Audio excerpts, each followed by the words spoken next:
So, the legend goes, right? Man decapitates his woman. He cut her head off.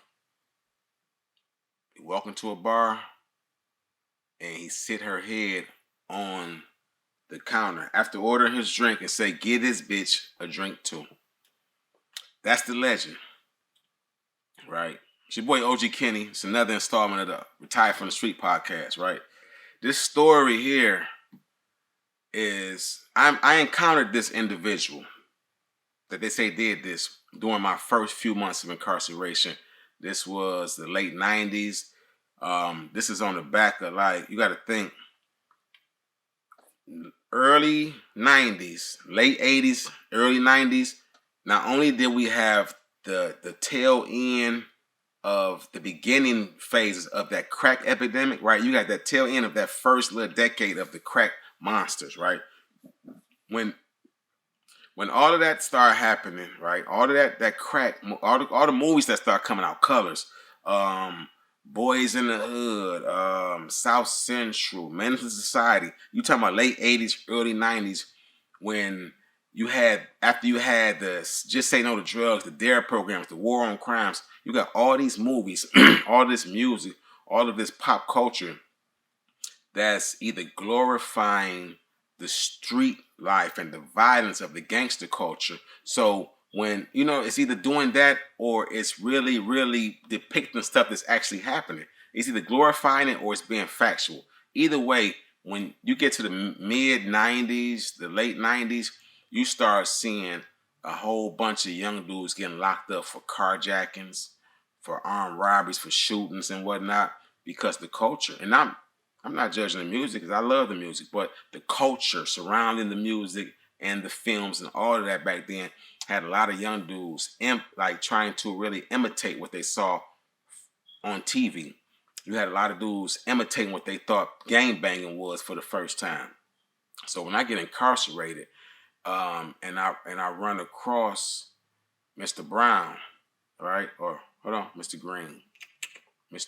So we had two individuals at this location that had been locked up about 40 years apiece. Mr. Green was an older dude that, I'm telling you, they said cut this chick head off and walked into a bar and said, "Get this bitch a drink too." Now this is a dude who lives at the time in this housing unit in prison, probably 20 or 30 feet from me, diagonally. He would lay on his bed with these headphones on, singing, playing this country music or whatever, and singing to the top of his lungs. Belligerent old guy, right? I'm about to call him something else. He was a belligerent old dude. Now, he was smooth though, kept a clean ass bald head, nice, he kept his appearance that always smelled like a little fragrance. Had his little attire, because back then you could have all your clothes in prison, so he was smooth and he kept to himself for the most part, but everybody in the unit used to be fucking with this old man, talking crazy to him, playing the slip game with him and stuff. And I was like, damn, that's how cold, right? I didn't know his story though. I didn't know nothing about him at the time. I didn't know nothing about this decapitation of the woman thing and going into the bar, whether that's true or not. I still didn't know what he was locked up for to this day. However, at the time, all I know is that this dude old as hell. This dude old as hell. He was 70 easy. Maybe he had to been late 60s, early 70s, right? So let's go there. They always on his ass about something, and I felt bad about him. Like, damn, he kind of reminded me of the old dudes I just left from the streets. A lot of them dudes that pull up to the parks, play their music, barbecue, sit behind their Cadillacs, or pull their chair out, right, sip their beers and talk about old shit. He reminded me of these dudes that I was pulling up to, and sometimes doing business with, right? Large amounts of money is exchanged sometimes when I'm dealing with these dudes. So I just was wondering, like, damn, he got to have been an old dude about his business because he's too kind of coordinated and smooth in here. Why everybody always fucking with him? So I would speak to him, Hey, how you doing, Mr. Green? Hey, Mr. Green. Mr. Green, right now. Hey, young man, all right now, keep it moving, all this little stuff, right? So that's like over the course of a couple of weeks, because you got to think, when you're incarcerated, you're spending all day damn near around these people, so you get to know people at a faster rate than you would in the street. Same thing I'm assuming apply for college, when you're dealing with sports, when you're dealing with long hours at a shift, at a job, the military, when you're around people a lot of time, why you think workplace affairs are so damn high? Because you're around this dude more than you are your wife or your husband, right? So me and him got cool quick, right? Had a rapport. One particular day, right? I'm coming back from child hall, and if anybody ever been in Lakeland Correctional, and they were back in either 2 or B unit, I forget how they classified them, right? I think it was B unit though. This was way around the corner, past the recreation center to the left, past the track and the weight pit to the right, and you would go all the way around to the back, and you would bend and go in the courtyard. But before you got to the courtyard, there was a little stoop you could sit on if the yard was still closed. And I think when the yard was open too, you could sit there, right? When the yard was open, rather, but the big yard wasn't open, you could sit on this stoop, and it was a door right there. So I think it was an emergency door or a utility door for whatever reason. I've been in the corner coming back from lunch, and I see Mr. Green sitting there. He got his head down a little bit. I'm like, damn, they must have been fucking with Mr. Green again, right? That's my first thought. Now, and my nose itching too a little bit. So if I do that, don't think I'm on no coke. I do not do that cocaina. So anyway, I'm sitting there. Mr. Green sitting there, and I walked past him, and I asked him, I'm like, what's up, Mr. Green? You all right? He said, yeah. Because he looked up finally and saw me because I got his head down. So I'm trying to get past, go grab my little stuff. I'm about to meet some of the bros in the yard. I'm learning how to play chess for the first time. So I'm about to grab my little stuff, meet dog on the yard. We're going to play some chess, pass some time, kick the bobos, right? He look up, yeah, slow down. Come here, young man. Come here, right? So I walk back down towards Mr. Green. I'm like, what's poppin'? You know? He like, sit down for a minute. I sit down. So I'm looking at him. He look at me. And he say, man, you see how they be fucking with me in that unit? I start laughing. I'm like, yeah, they be on your ass. What you done made everybody in there, man. He's like, I don't be fucking with them people. I don't know them people. I do my time. He went into a rant, right? An old man rant. So I'm just listening to him. As I'm listening to him, you got people walking past, everybody else going back from child, going to the unit, So we chopping it up for a few minutes about a bunch of random ass shit that I didn't even really, I'm just trying to be nice because he's an old dude, right? Now, he started asking me a little bit about what I was in there for. I'm like, I'm in there for armed robbery. I got 5 to 20 to do. He like, you got family, friend? I'm like, I got family. My people, they supportive. They in my life. So he like, well, if you need something, I said, no, I don't need it. I'm good. Shit. Because, you already know the rules. You learn that from day one, even before you get there. When you're in the county, don't go in there accepting shit from nobody, right? Even though I said, oh, man, I ain't tripping on him. He can't do, listen, you talking about if you punk mug him real hard, he going to fall. So I'm not even thinking about him being a threat as far as if I get something from him, he's trying to take my head off or, extort me or something for whatever reason. So that ain't what I'm thinking about. What I'm thinking about is I don't need nothing for real. So I'm like, nah, it's an old dude. He probably been in here forever. You feel me? Because I don't even know, like I said at the time, what he's in there for. I just know he's smooth, he cool, he don't fuck with nobody. Right? That I know of. Now, he get to inquiring about my financial situation. And if I needed things, I'm like, I'm good. So he goes into well, we could be friends. I'm like, yeah, for sure. Granddaddy type of dude. He remind me of like a lot of the dudes I just told you I just left. Uncles, granddaddies. So I'm like, I'm with it. Cool. Old head, I probably can get top-notch game from him. He been around a long time. That's how I look at old heads and still do. I don't care if they drunk, cracked out, whatever. You know what I mean? They been there. They seen something. They know something. Especially if they still around, they definitely know something, right? So I want to learn. Let me go ahead and tap into this old head. They always fucking with. I might find a jewel. So I'm like, yup, we can do that, man. That's what's up, man.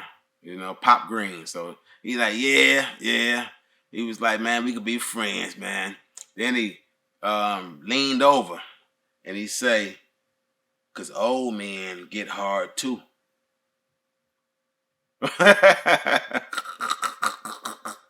Oh, baby. You hear what I'm saying?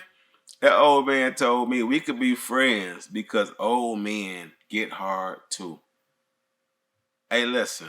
It took everything in me not to blow Mr. Green shit out. You hear me? Pause. It took everything in me not to just give him about 8 of them boys. You hear me? And then and I'm picturing, like, if I slap this old man, you feel me, with that old smooth little old skin. If I slap him, it's gonna jig. I'm just picturing all this real quick in my head. If I slap fire out this old motherfucker for cutting into me like this, right? So now I'm feeling a little self-conscious for one, real quick. All this going through my mind. I'm like, damn, hold on. Everybody walking past this, you know what I mean? They see this old nigga. I'm like, maybe, because they was looking a little weird at me, some of them, looking like, why is he out here talking to Mr. Green? I'm thinking it's just because, like, they annoyed at him because he old, he plays music loud, and he aggravating the old motherfucker, you know, so he always around the police, so maybe he might be telling about little shit in the unit. I don't know why they was looking funny, but now I'm starting to wonder, right? I looked Mr. Green in his eyes. I stopped smiling. I said, Mr. Green, you're an old man. That's the only reason why you don't catch these hands. But if you ever in your life cut into me again, it's going to be a problem. And then I smiled again. I like, all right. He's like, okay, yeah, man, I don't want no problems. I'm like, well, if you want no problems, man, watch your mouth, man. I'm like, watch your mouth, dog. I'm gone. I walked off, right? So you know now, I still got that self-conscious thing going on, like, damn. So when I get in the unit, everybody looking. It feel like everybody looking. It might not have been but 1 or 2 people, but it felt like everybody was looking at me. Now I'm like, now I got to make it known. I'm like, hey. They're like, what up? I'm like, what's up with this old nigga out there? Excuse my language. What's up with this old nigga, man? I'm like, oh, he done cut into you too, huh? I'm like, what you mean? That's what he do? They was like, man, don't take it personal, man. Mr. Green done cutting everybody in this unit.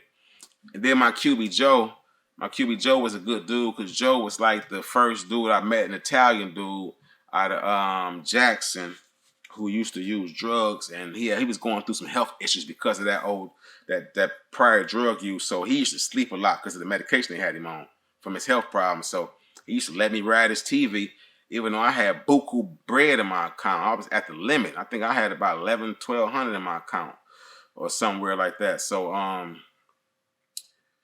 but he used to let me rock his TV. So he said, bro, Mr. Green told me one day, he drink that Docalac stuff because he had something going on with him using the restroom, number 2. So Mr. Green cut into Joe one day and told him, look, you got problems shitting? He said, yeah, how you know? He said, because you drink that stuff. I tell you what's better than that stuff. And you ain't got to go to the medical no more. And you ain't got to go on the store and spend no money. He said, what I got to do? He said, you bend over and take this dick. You hear me? So this is the type of reputation this old dude had before I ran into him. So I just had to let it be known, because I seen everybody looking funny, and I felt them little weird stares when they walking past. Ain't nothing happening, ain't nothing like that. I will go that way about my manhood and about what I believe in. Y'all boys got me twisted, right? Now, like, over the time though, me and Mr. Green got real cool, you know what I mean? Because I looked over him like everybody else started doing. But then I started finding him funny as hell for little absent-minded shit that he did and shit he said. He had outbursts he would go through.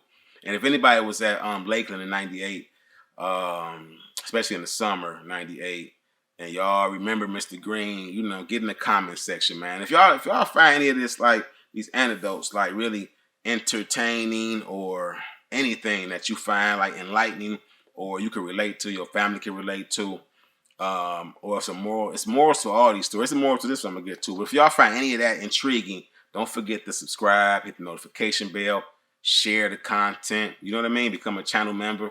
Like, do me some love so I can keep on entertaining y'all, and also giving y'all life anecdotes that maybe you got to pass on to your nephew or something, right? My thing was with Mr. Green was I didn't mind, like, once we got over that little hump, being cool with him, because I seen he wasn't a threat no more. I had kind of properly assessed the situation in the first place. He an old man, but like, I should have never got to that point with him where he cut into me about my butt. And I got to that point with him where he cut into me about my butt because I was too loose. I looked at him as an old man, right? But let's just say that he old and vulnerable, but he cold with that lock, right? So he catching the shower, pop, pop, and that's his thing. Now, I done opened the doors being too friendly, and I don't even know this dude like that. I'm just seeing him as an old man, and he's relatable.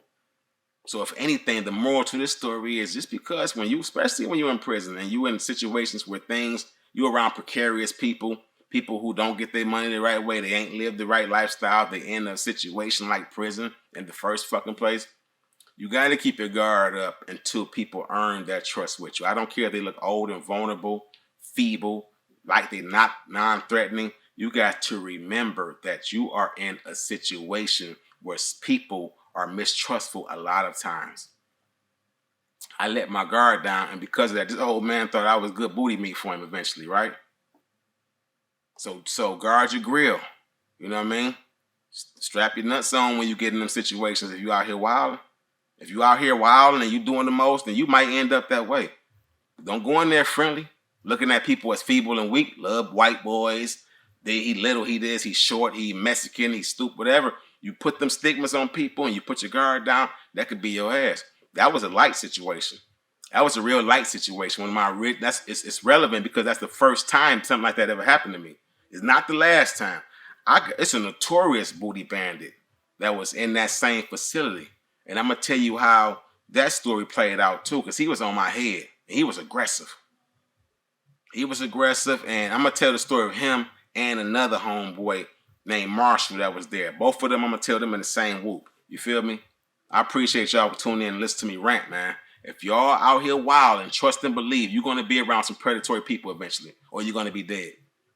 It's your boy OG Kenny, O_G_Kenny. O_G_Kenny. Retired from the Streets podcast. Don't forget to share, comment, like, subscribe, notification bell. I love y'all. Y'all be safe out here. Until next time.